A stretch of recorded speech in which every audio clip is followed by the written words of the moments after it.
करते हैं right to health bill की, जिसका विरोध लगातार बढ़ा है। नमस्कार, मैं बालाजी पांडे। 22 सितंबर 2022 को राजस्थान के विधानसभा में एक बिल लाया गया जिसे राइट टू हेल्थ बिल कहते हैं। तो जैसे ही यह बिल विधानसभा में गई तो एक तरफ डॉक्टर प्रोटेस्ट करने लगे, सड़कों पे डॉक्टर आने लगे और इस बिल को राइट टू किल बिल कहने लगे। वहीं एक तरफ राजस्थान के लोग बहुत ही खुश दिखाई दे रहे हैं। लेकिन मेरा विश्वास कीजिए, ये जो बिल है वो लॉन्ग टर्म में राजस्थान की पूरी ही इकोसिस्टम को ही चौपट कर देगी, पूरी हेल्थ इकोसिस्टम को ही चौपट कर देगी ये बिल। ना वहाँ फ्यूचर में कोई भी कंपनी जाएगी जिससे वहाँ बेरोजगारी भी बढ़ जाएगी। और जैसे मेरे गृह राज्य बिहार को बर्बाद किया गया जातिवाद के नाम पर, वोट लेकर सत्ता पर बैठकर घोटाला करके, उसी तरह से कांग्रेस भी राजस्थान में वोट लेने के लिए और फिर से सत्ता में आने के लिए, जनता को शॉर्ट टर्म में खुश करने के लिए राजस्थान की पूरी इंफ्रास्ट्रक्चर को ही खराब करने में लगी। तो आज की इस वीडियो एपिसोड में जानेंगे कि राइट टू इंफॉर्मेशन बिल आखिर है क्या, और ये राइट टू इंफॉर्मेशन बिल में क्या है जिससे एक तरफ डॉक्टर विरोध कर रहे हैं इस बिल का राइट टू किल बिल कह के, वहीं दूसरी तरफ जनता बहुत खुश है। और लास्ट में जानेंगे कि ये बिल अगर पास हो गई तो कैसे लॉन्ग टर्म में राजस्थान की पूरी इंफ्रास्ट्रक्चर को ही बर्बाद कर देगी। वहाँ पे कोई भी कंपनी वहाँ इन्वेस्ट नहीं करने जाएगा। अगर आपको यह वीडियो अच्छा लगता है तो आप अपने फैमिली मेंबर के साथ भी शेयर कर सकते हैं ताकि इस बिल का वो प्रोटेस्ट कर सके और राजस्थान के लॉन्ग टर्म में बचाया जा सके।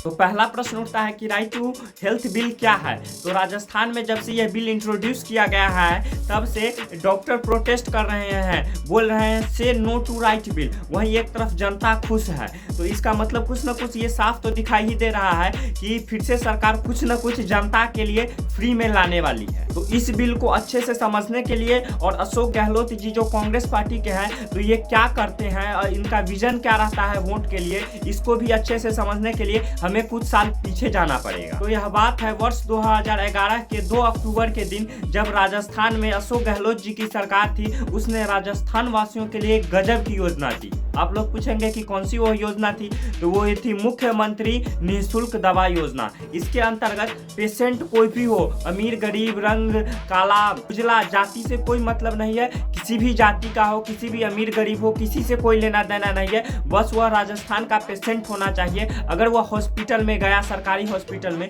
तो उसे फ्री में दवा दिया जाएगा। तो यह योजना तो कमाल की थी, लेकिन सरकार ने नोटिस किया कि फिर भी इस योजना के आने के बाद भी राजस्थान में प्राइवेट दवा की दुकान खुली ही है, उस पे प्राइवेट दवा की दुकान पर कोई फर्क उतना नहीं पड़ा। तो इसको देखते हुए सरकार ने एक बार फिर से गजब की योजना लाई। आप लोग पूछेंगे कि वो कौन सी योजना थी, तो अशोक गहलोत जी की सरकार ने राजस्थान में फिर से एक योजना लाई, मुख्यमंत्री निःशुल्क जांच योजना। इस योजना के बाद अब मरीज कोई भी हो, अमीर गरीब से कोई लेना देना नहीं है। अगर वो सरकारी लैब में जाएगा तो उसे फ्री में जांच किया जाएगा। फिर कुछ दिन के बाद सरकार ने सर्वे किया और उस सर्वे में पाया कि जितने भी प्राइवेट लैब हैं वो दनादन चल ही रहे हैं। तो इसको देखते हुए सरकार एक बात समझ ही गई होगी कि कोई अपने बच्चे को सरकारी हॉस्पिटल स्कूल में नहीं भेजना चाहता है, वो कोई भी आदमी सरकारी सेवा नहीं लेना चाहता है, वो सेवा प्राइवेट की तरफ भाग जाना चाहता है। इससे ओवरऑल सरकार समझ गई थी कि लोगों को सरकारी सुविधा नहीं चाहिए, लोगों को प्राइवेट सुविधा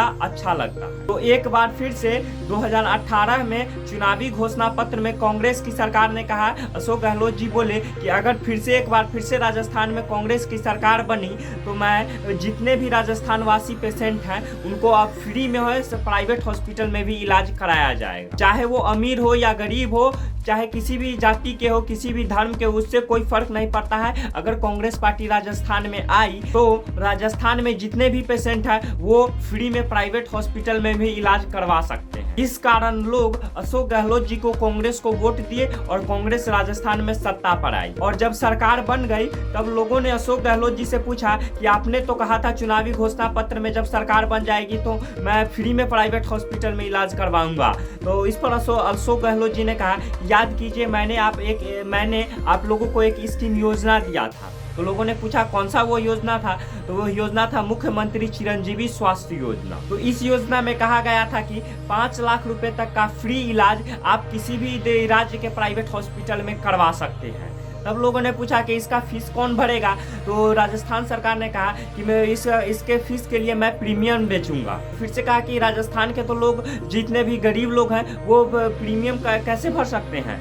तो फिर उन्होंने कहा उस इंश्योरेंस की प्रीमियम भी सरकार ही भरे। सरकार ने बेसिकली कहा कि जितने भी नॉन गवर्नमेंटल लोग हैं उनके स्वास्थ्य का बीमा हम बेचेंगे और बीमा का प्रीमियम भी हम ही भरेंगे। तो इससे लोगों ने कहा ये तो बहुत अच्छा स्कीम है। और एक डेटा है जिसमें राजस्थान सरकार ने 3500 करोड़ की बीमा बेची। तो इस मुख्यमंत्री चिरंजीवी स्वास्थ्य योजना के अंतर्गत 2000 हॉस्पिटल में से 1500 हॉस्पिटल राजी हो गए कि हम इस योजना के तहत जितने भी पेशेंट आएंगे मैं उनका इलाज करूंगा और उसके तहत मैं मुख्यमंत्री से राजस्थान सरकार से पैसे मैं ले लूंगा। लेकिन 2000 में से 1500 तो तैयार हो गए, 500 हॉस्पिटल तैयार नहीं हुए। उस 500 हॉस्पिटल का कहना था कि मेरे पास जब वीआईपी काम किया जाता है, जैसे कि लीवर ट्रांसप्लांट करवाना हो गया, किसी भी ऑर्गन को ट्रांसप्लांट करवाना हुआ, ऐसा काम यहाँ पे होता है। तो जितने भी प्राइवेट लोग आएंगे पैसे देंगे, अगर उनको अच्छा लगता है तो वो पैसे देंगे और इलाज करवा के जाएंगे। इसलिए वो 500 तैयार नहीं हुए। तो राजस्थान सरकार को तो सभी हॉस्पिटल पे इम्प्लीमेंट करवाना था, इसलिए राजस्थान सरकार ने क्या किया कि उस एक बिल बना के विधानसभा में ला दिया।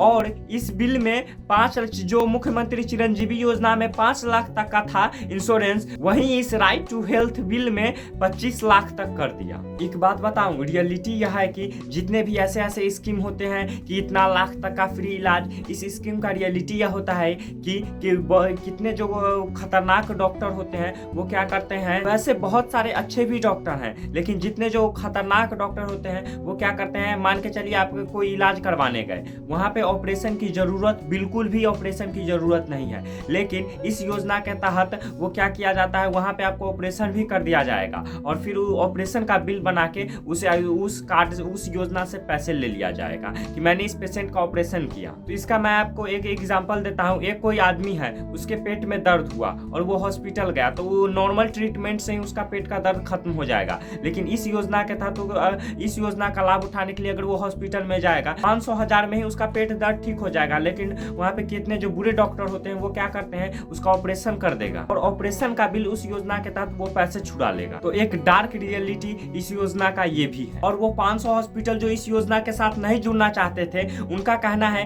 कि जब मैं इस योजना के साथ जुड़ जाऊंगा तो मुझे क्वालिटी में कॉम्प्रोमाइज करना होगा, क्योंकि जितने भी बड़े बड़े हॉस्पिटल हैं जिसमें ऑर्गन का ट्रांसप्लांट किया जाता है और या फिर वो महंगे महंगे हॉस्पिटल हैं, वो बोलते हैं कि मैं इस योजना के साथ अगर मैं जुड़ जाऊंगा तो मुझे क्वालिटी में कॉम्प्रोमाइज करना पड़ जाएगा। कितने लाख तक के दवाई आते हैं, अगर वो 10 टैबलेट दे दे तो उसका तो 10 लाख वैसे ही निपट गया। इससे वो डॉक्टर मांग कर रहे हैं कि मैं इस योजना के साथ नहीं जुड़ूंगा, क्योंकि मैं अपने घर से पैसे मैं थोड़ी लगा दूंगा। और यहाँ तक इलाज अच्छे डॉक्टर से भी होता है और उसके साथ साथ ही अच्छे दवा के कारण भी इलाज होता है। और इलाज करने के लिए पेशेंट को अच्छे से मशीन बैठाना पड़ेगा। सपोज कीजिए कि सरकार ने एक अमाउंट फिक्स किया कि इस चीज के ऑपरेशन के लिए 2 लाख रुपए कटेंगे। तो इसमें क्या हो गया, नॉर्मल हॉस्पिटल जो निचले स्तर के हॉस्पिटल है वो तो एक्सेप्ट कर लेंगे, लेकिन जो बड़े हॉस्पिटल है जिसमें उसके चीज का दवा ही दिया जाएगा 4 लाख का, तो वो इस योजना के साथ नहीं जुड़ सकते हैं। तो इस बात को सुनकर सरकार ने मनमानी करने के लिए और जनता को खुश करने के लिए, जो वो इतने बड़े हॉस्पिटल में भी तुम फ्री में इलाज करवा सकते हो,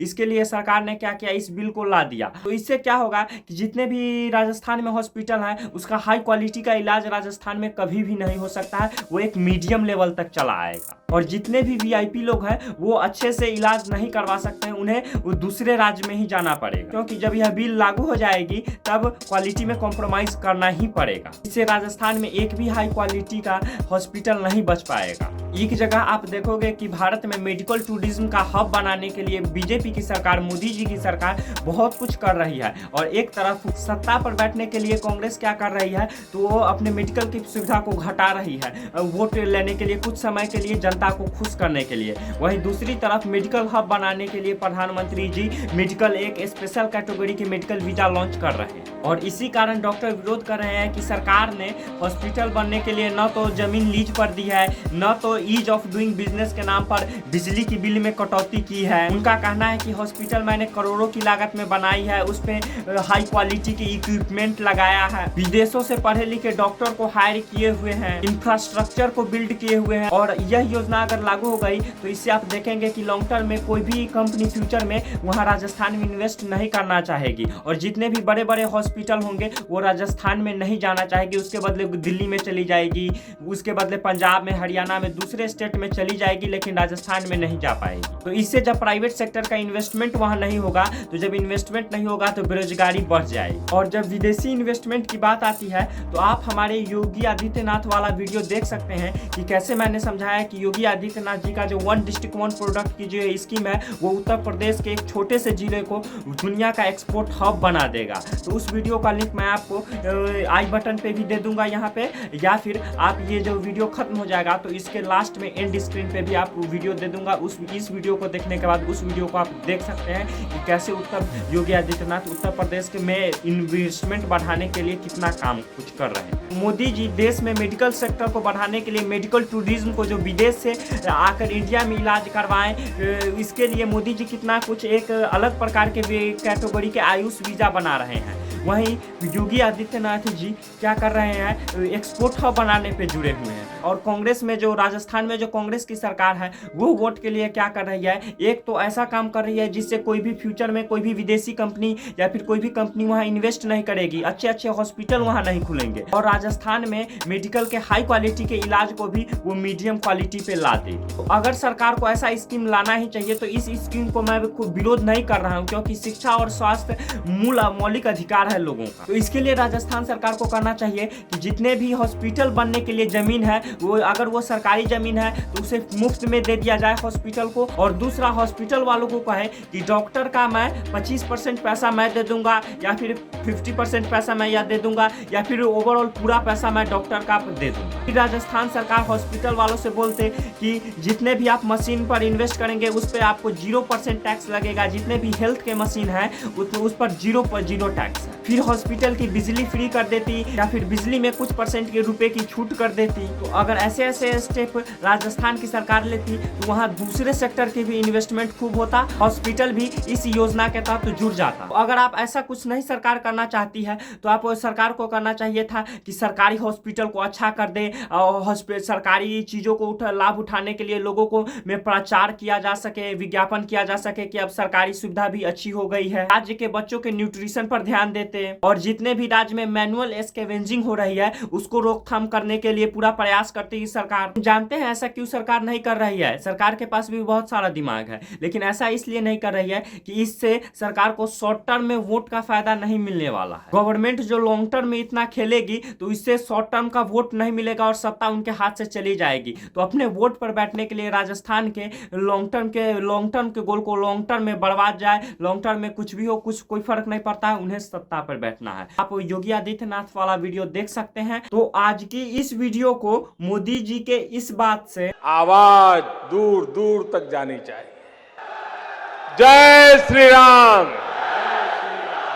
जय श्री राम, जय श्री राम समाप्त करते हैं।